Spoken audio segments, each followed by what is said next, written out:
All right, Joe, we have another caller. I believe she pronounces her name Latara. Latara, you are live. Can you hear us? Yes, I can hear you. All right, great. Okay, how may we help you today? Well, I've just been having some up and down marriage issues. Maybe like three. No, we got married this year, February the 9th, and we had ceremony, all that stuff on May 26th of this year. And by August the 1st, August the 2nd, my husband just, he's a truck driver on the road, and he just blatantly, moved out, stopped coming home. It found out he already had an affair, the whole shebang. And me and my husband, we are a magnetic couple. And it's just one thing after the other. I feel like I have taken on, so much, responsibility. Like, he has 5 kids by other women, and I have 2. And it's just like I'm trying everything I can to, talk to him, to reach out to him, I suggest counseling, this, that, and the third. I've got more involved deeply in church, just for my own and my kids' sake, spiritual-wise. And it's just been, he just wants to come and go, when he feels like it, and only for sexual, favors or whatever, and that's rare. Even that is. Kimberly, if you rare, can help me out, I can't hear. So Kimberly, can you help me? No, I cannot. So Latara, I believe this is what you're saying, that your husband comes and goes because of his job. Did you say he was a truck driver?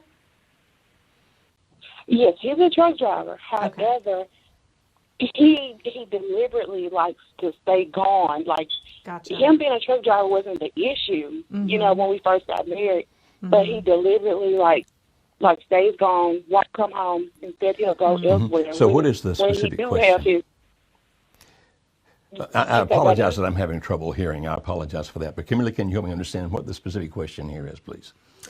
Latara, I believe this is correct, that you're wanting to know what can you do so that he won't deliberately be gone so much and that he can be home more often. Is that correct? That, and I'm just at a wit's, should I stay? Should I go? This is months now. I'm just battling, I don't know what to do as far as my husband, period, is concerned.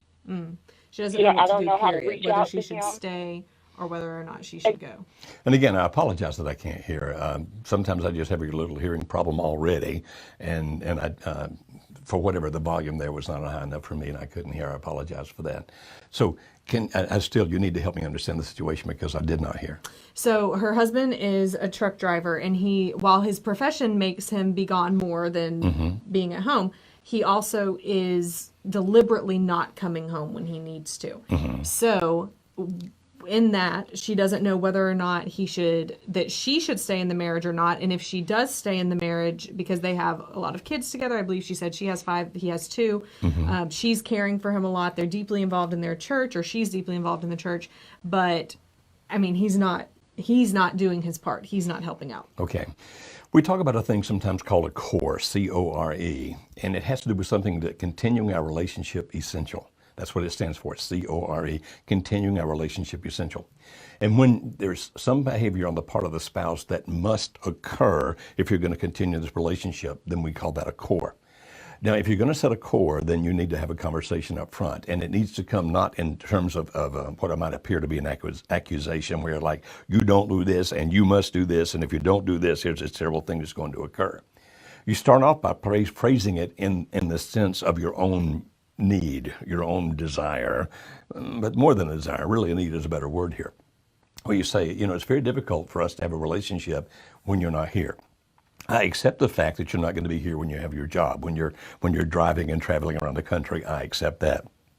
But when you are in the area, then I need you to be here. And so I'm going to give you a core, a continuing a relationship essential. Now understand, I'm doing this because I need this. And what I need is for you to be here. Now understand that if you're going to do that, you've got to make it specific enough that he understands what you're talking about.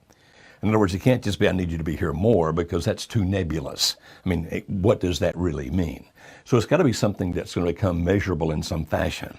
Like, I need you here this much of the time. Now, I did hear, I think, that he has 5 children outside of this relationship. Is that correct? I think there's either 5 or 2. There's Okay. Well, anyway, he has children. So you understand that if he has children in the area and he needs to go see those children, then don't make it your criteria that, I need you here when there's time that you must be, or at least should be, spending with these other children that are yours. So you make it reasonable. When you're in town, I need you here during dinner hours and in the evening so we can talk and spend time with each other. Or when you're here and you have a day off, I need you to spend at least X number of those days off with me. It has to be something that is reasonable, that's not unrealistic, and it has to be something that's measurable, saying this is what I need from you.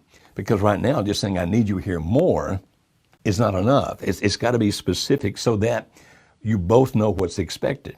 Now, if you give a core, now this is a condition for our relationship going on, okay, this is essential, then make sure you don't give too many. Make sure, as I've already said, that it becomes realistic, and make sure that you then follow through with it, so that if he does not fulfill the core.